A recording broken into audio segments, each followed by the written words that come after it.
বিভিন্ন কার্যসূচির মাধ্যমে মঙ্গলবার কাছাড় জেলা বিজেপির কার্যালয়ে বীর টিকেন্দ্রজিতের ১৩৩তম মৃত্যুবার্ষিকী পালন করা হয়। দেশপ্রেম দিবস উপলক্ষে আয়োজিত কর্মসূচিতে দলীয় কার্যালয়ে পতাকা উত্তোলন করে টিকেন্দ্রজিতের প্রতিচ্ছবিতে মাল্যদান ও পুষ্পার্ঘ্য অর্পণের মাধ্যমে শ্রদ্ধাঞ্জলি নিবেদন করেন আয়োজক সংস্থার কর্মকর্তারা। এরপর আয়োজিত সভায় উনার জীবনের বিভিন্ন দিক তুলে ধরেন আমন্ত্রিত বিভিন্ন বক্তারা। দেশ সেবায় বীর টিকেন্দ্রজিতের অবদান অপরিসীম। উনার দর্শানো পথ অবলম্বন করে যুব সমাজকে এগিয়ে আসার আহ্বান জানিয়েছেন বিধায়ক। সভায় বীর টিকেন্দ্রজিতের একটি প্রতিকৃতি শিলচরে নির্মাণ করার বিষয়টি নিয়েও আলোচনা করা হয়। আগামী ১ বছরের মধ্যে শিলচরে সঠিক জায়গা খুঁজে শহীদ টিকেন্দ্রজিতের প্রতিকৃতি নির্মাণ করা হবে বলেও এদিন জানিয়েছেন বিধায়ক। সভায় মণিপুরের রাজ্যিক বিজেপির সাধারণ সম্পাদক কে শরৎ কুমার সিং মুখ্য অতিথি হিসেবে উপস্থিত ছিলেন। এছাড়াও শহীদ বীর টিকেন্দ্রজিত মেমোরিয়াল ট্রাস্টের সভাপতি সত্যেন্দ্র সিংহ, কুঞ্জলাল সিংহ, অধ্যাপক প্রফুল্ল সিংহ, এমডিসির চেয়ারম্যান রীনা সিংহ, অমিয় কান্তি দাস ও বিশ্বজিৎ দাস সহ কাছাড় জেলা বিজেপির অন্যান্য কর্মকর্তারা উপস্থিত ছিলেন।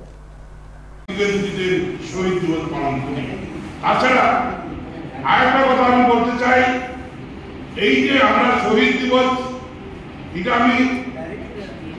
আমরা পালন করি বিজেপির অফিসে, আসাম রাজ্যে একমাত্র রাজনৈতিক দল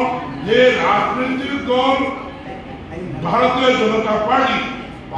জনতা পার্টির কার্যালয়ে আমরা বীর টিকেন্দ্রজিতের শহীদ দিবস অনেক বছর থেকে আমরা পালন করে আসছি।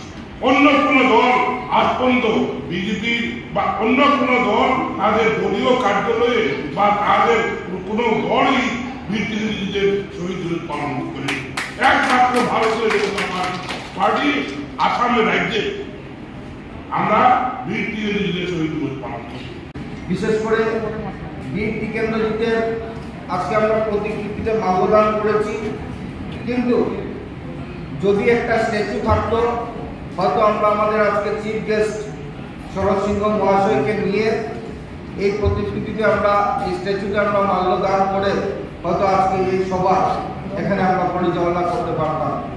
যাই হোক, বন্ধুবর সত্যেন্দ্র সিংহ মহাশয় বা সাহিত্য পরিষদের সকলকে আমি গভীর সম্মান জ্ঞাপন করছি যে আজকে আমাদের জেলা কার্যালয়ে আপনারা এই মহাপুরুষ যে একজন অসীম সাহসিকতার সহিত ব্রিটিশদের বিরুদ্ধে যুদ্ধ ঘোষণা করেছিলেন, এই টিকেন্দ্রজিতের ১৩৩তম মৃত্যুবার্ষিকী আপনারা আজকে পালন করছেন।